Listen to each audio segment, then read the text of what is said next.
got something's wrong with their immune system. Okay. So the allergies bad, but now I just sent you the charts. The doctors are saying that the dog potentially has some kidney malfunction and potentially some liver issues.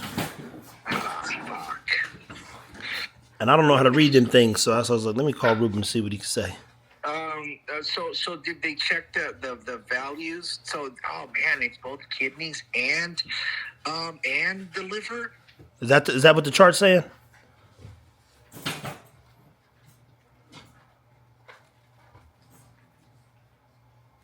Is that's what it reads? No, I texted to you. Check and see. Oh, sorry. Okay, let me check this out really quick. You know, I don't know how to read them boogers. Not yet, at least. Okay, so we've got the. Okay, we're high on total protein. So if you're high on protein, that means that. Well, no, you're normal. I'm just going to go straight to the high ones. High on ALT. Yeah, that's your liver. The alanine aminotransfer. Okay, that's your liver function. That's telling you you're getting overworked. And then we are low on SOMA. Okay, let's see. Female unanswered. Kambuli. Let's read the other functions. We are. Let's see. Phosphorus, good. Glucose, good. Calcium, good. Okay, minerals are looking good. Sodium, excellent. She's right there, right smack in the normal range. Well, Trevor, I'll be very honest with you. It seems like the only thing this dog's high on is her ALT, which that obviously is a liver function, and I don't see any. I thought originally I saw a high level on her protein, but it's not. It's not. So obviously, if the proteins are high, then her BUN would be high, which is an excessive urea. And then by creating excessive urea, it's the BUN stands for blood urea nitrogen. There'd be an excess in that. So obviously, that tells you immediately the kidneys is being overworked. So yeah. But the doctor also referred that the kidneys were overworked. Yeah, they just said that you're losing some percentage in terms of use of the kidney, and I think she thinks it's due to some of the medications, but she's also wondering what are some things that she could do to basically manage it because her dog's losing quite a bit of weight, and she thinks it's now caused a potential issue in the small intestine. So like looking at it's an enzyme. It's whatever else you can come up with. Knock it out. If you can't think that far ahead, we'll come back to this.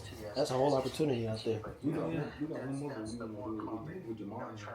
But who? You don't need Jamal. You keep thinking you need people. Like, you want to do it with Jamal? There you go. There you get it. Of cytosol starts to get high, and then that enzyme is released. So basically, it's kind of like your alarm system telling you, hey, this liver, is it's getting overworked. But when they leak out of the cells, you're basically starting to get cell damage. You're starting to getting cell damage. What happens? You're usually entering a state of necrosis, basically sloughing off, dying off. But the cool thing about the liver is that it has a great rate of regeneration. It regenerates very quickly.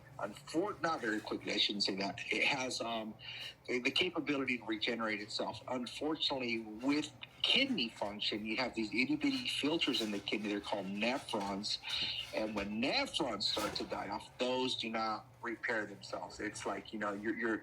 But the cool thing, there's hundreds and thousands and millions of them in the kidney. But once those are gone, they're gone permanently. You can't really do much about it. In terms of what the dog's going through, I could see where it could be obviously what they're eating. It could be, immune related. It could be, in this particular case, I'm not one bit surprised that it's the medication that she's on. Chris brought up a point too because his dog has had some severe allergies too, like real bad allergies. Like she had to go through a 6-week process of repurposing this dog's diet. So he goes, it could be Cushing's disease, which makes her allergic to prednisone. She could have some. That was my, and it's funny because it could go either way. It could go Cushing's or it could go Addison's. Yeah, that's the other one he said.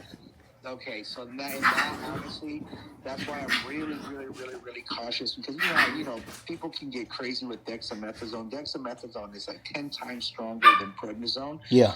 And so people, they get trigger happy. They can get trigger happy with dexamethasone. Next thing you know, the dog is losing hair. It's looking bloated. It's this and that, and you've induced Cushing syndrome in a dog, and it's like, how did this happen? Well, you overdosed it on dexamethasone. Now you've induced a disease that shouldn't be there to begin with, but that's why people doctors, veterinarians prefer the route of going with prednisone. It's a little bit lower dose. You can give it for longer extensions of time, but obviously this particular dog's been given that particular medication for her skin disease. Is that correct?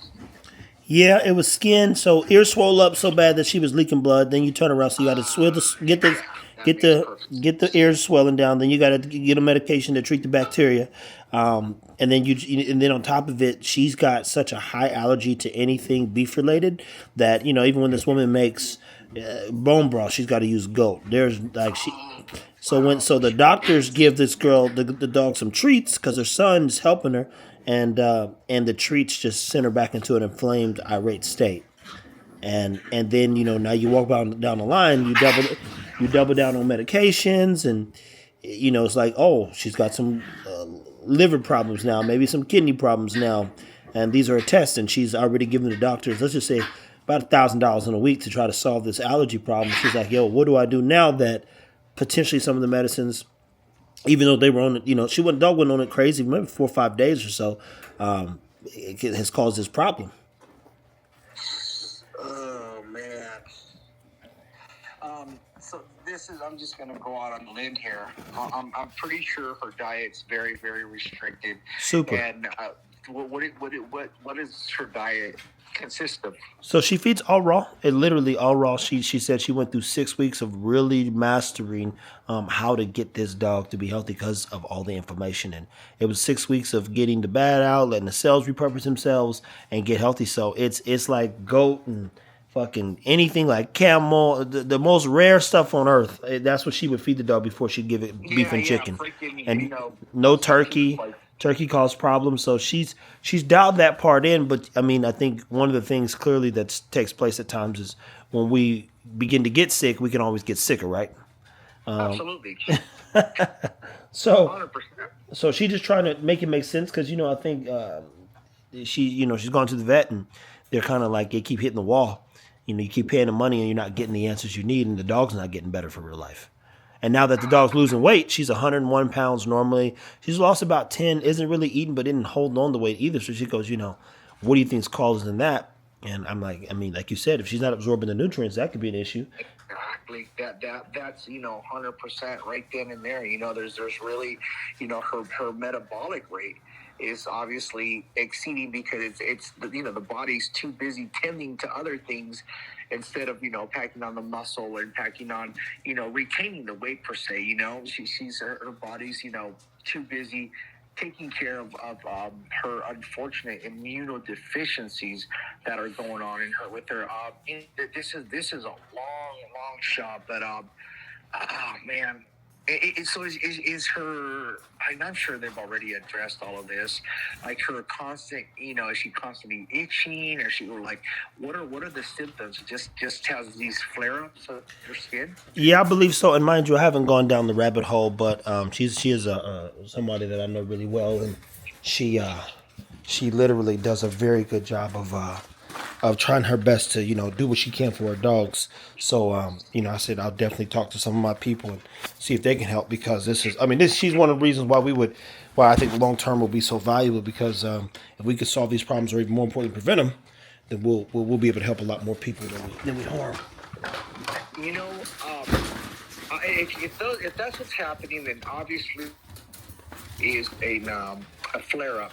It more than likely her IgH, which is one of the immuno that react. So hyphenhydramine would be the first line of defense, the most common one to give a dog, to calm down the swelling. Within those immunoglobulins, you have a cascade of reactions to get there. The other thing, this is where my brain went. The three things. And we're going to start with the most conservative because I kind of lived through it.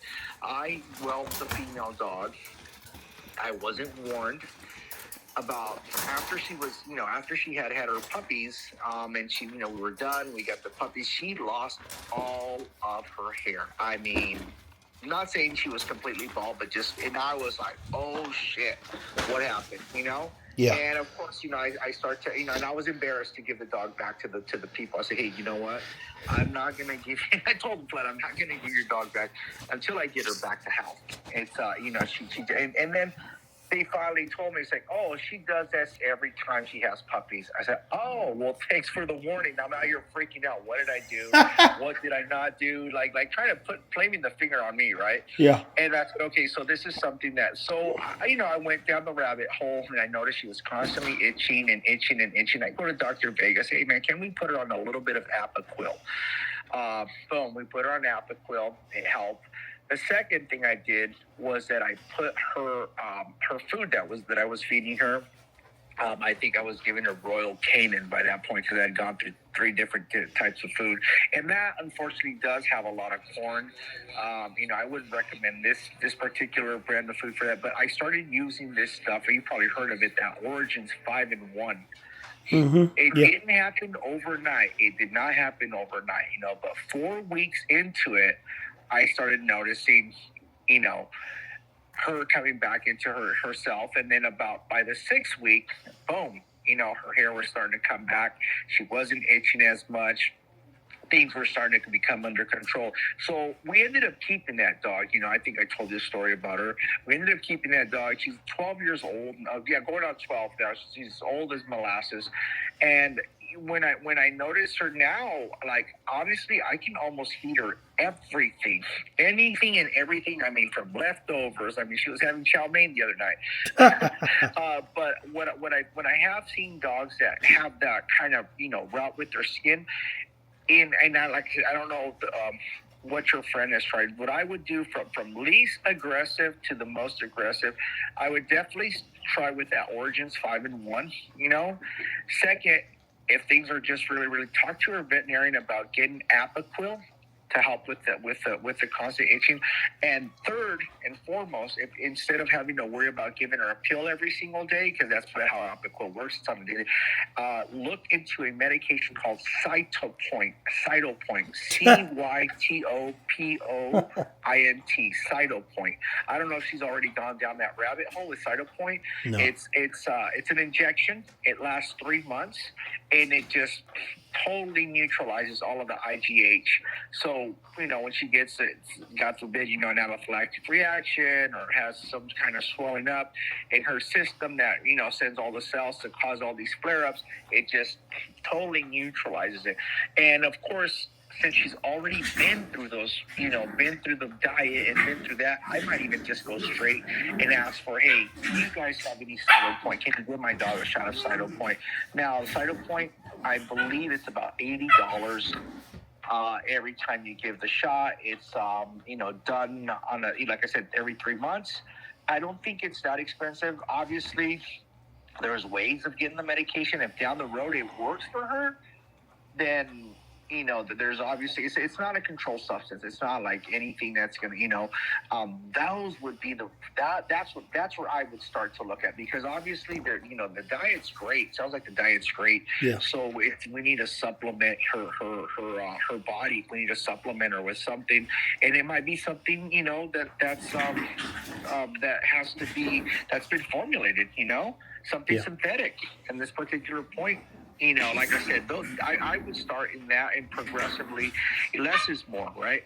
Like, Yeah. since she's already been through, quite the rigors, I just go straight to the cyto point, and I mean, at this point, I don't think you ever heard anything, and if that's the magic bullet, then boom, problem solved. Time to move on, and I don't know what other, and it doesn't work like the other medications, so it's going to be way less taxing on her liver. It's going to be way less taxing on her liver, and it's it's pretty safe to use. It's really and the results that people are getting are quite dramatic in a good way. Okay. I will definitely let her know. I would tell you, side note too. We started a podcast. I bought all the stuff to make it happen, and You had all that stuff. Remember, you came to Bronze and you had all the gear, man. that was X Dog stuff. Oh,